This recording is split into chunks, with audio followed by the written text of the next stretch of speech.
fact it is not more remarked upon, how extraordinary it is, the things that they are saying, tells us something about how far our values and mores are shifting and have shifted. In that speech at the Heritage Foundation in Washington, she raised the spectre, the prospect of the UK being an Islamist country within 20 years, an Islamist nuclear-armed state.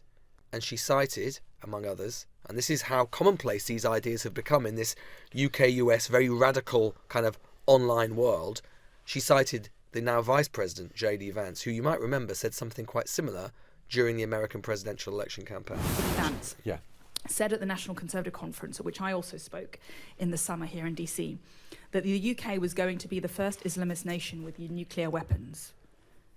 I don't think he was entirely joking. Is it an impossibility that 20 years from now, it will be the UK, not China or Russia, that will emerge as the greatest strategic threat to the USA, born out of a broken relationship and weak leadership?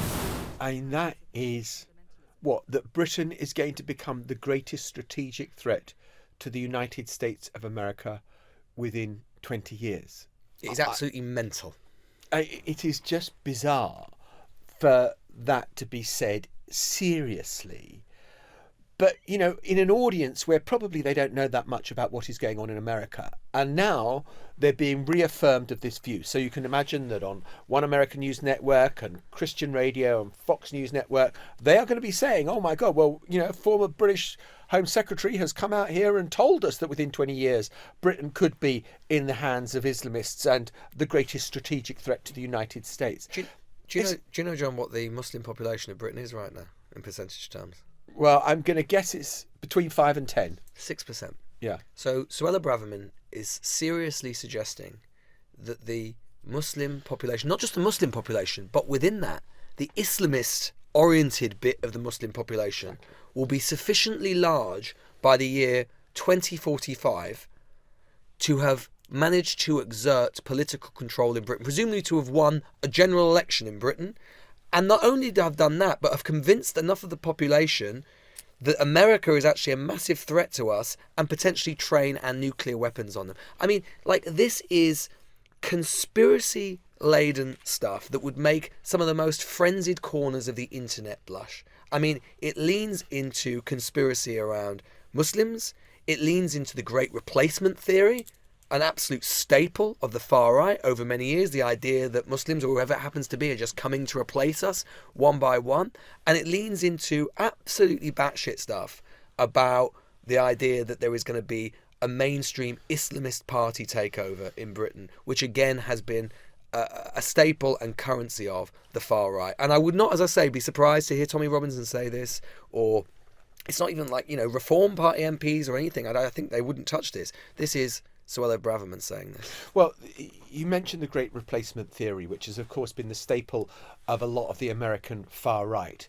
And I remember in Charlottesville, Virginia, when Trump's first term, and there were white supremacists marching, chanting, "Jews will not replace us."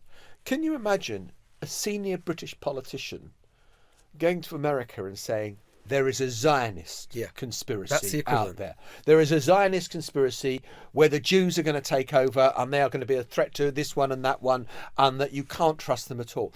She used the phrase in her speech that there are millions who are coming to this country without our best interests at heart. Now, I happen to agree with Suella Braverman on a certain part of this. There is a real problem with integration of people not learning the language, not accepting the culture, not integrating into British society. Absolutely spot on. But to say, when you have been the Home Secretary, when you have been responsible for this, that there are millions coming into the country without our interests, British interests at heart, who's counted? What metric? Where is the numbers? Where are the stats that we can scrutinise that? Because there aren't any. And that way you just sow mistrust of people who are coming to this country. Yes, there are problems, but to exaggerate it into millions is just painting with the broadest brush and showing no attention to detail. Like, two things can be true at once. Yes, perhaps historically, some politicians have been too squeamish to talk about integration. It's important. I happen to think, actually, by comparison to a lot of other countries, including our closest neighbours, including the United States, where she was, actually, the British model has actually been very successful in the round. Of course, there are problems, but has largely been successful on integration. But of course, there are problems. And it can be absolutely true that we have had pockets and problems which continue to exist. There have been, particularly when there's been a very high rate of people coming from certain countries, in pockets of cities, that can be a problem with crime and so on. We've seen it in other European countries like Malmo in Sweden, importation of a gang culture. Big problem. And we should be absolutely explicit about that. The media, mainstream media, we need to call that out. We need to talk about it in terms that people appreciate and understand. So do politicians and so on. That can all be true.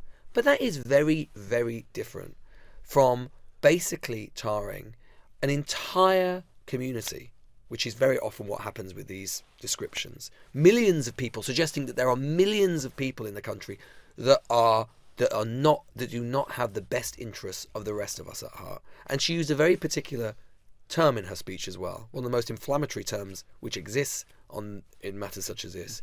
She suggested there was a fifth column at work in Britain. Listen to this.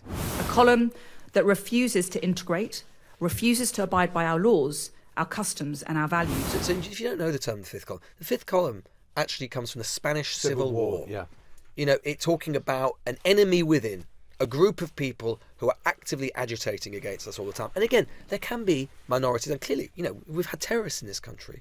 You know, we've had terrorists, Islamic terrorists. We've also had far-right terrorists. I don't think Suella Braverman's got them in mind. With far-right terrorists, no doubt she would say, well, that's a small group of people and, you know, we should, and that's outrageous. But she wouldn't make grand, sweeping, extrapolating statements on the basis of that minority, which is what this debate often comes down to, whether with regards to Muslims. And frankly, a lot of it, in my view, is deeply anti-Muslim.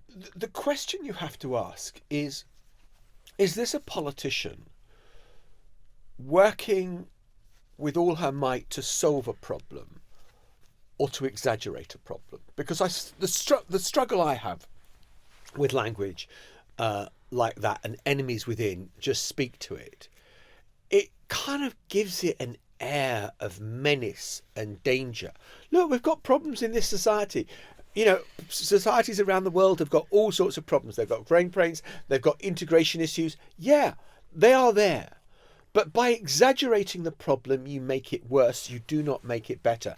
And I just think, I remember when I was in America and I was doing Vox Pops in South Carolina at some college football event, and hearing this American woman say to me, well, the problem with Britain is there's full of no-go areas because the Islamists have taken over. And I remember feeling utter shock and sort of laughing when she said this to me. And I said, I'm sorry, I'm from Britain. I'm from London. There aren't no-go areas. There are areas where you kind of maybe watch yourself a bit more closely, but there aren't no-go areas.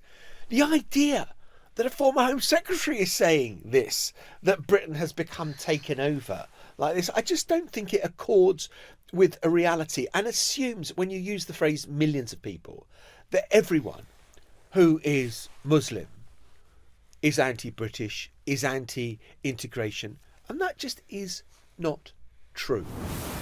The Newsagents. This is a Global Player original podcast.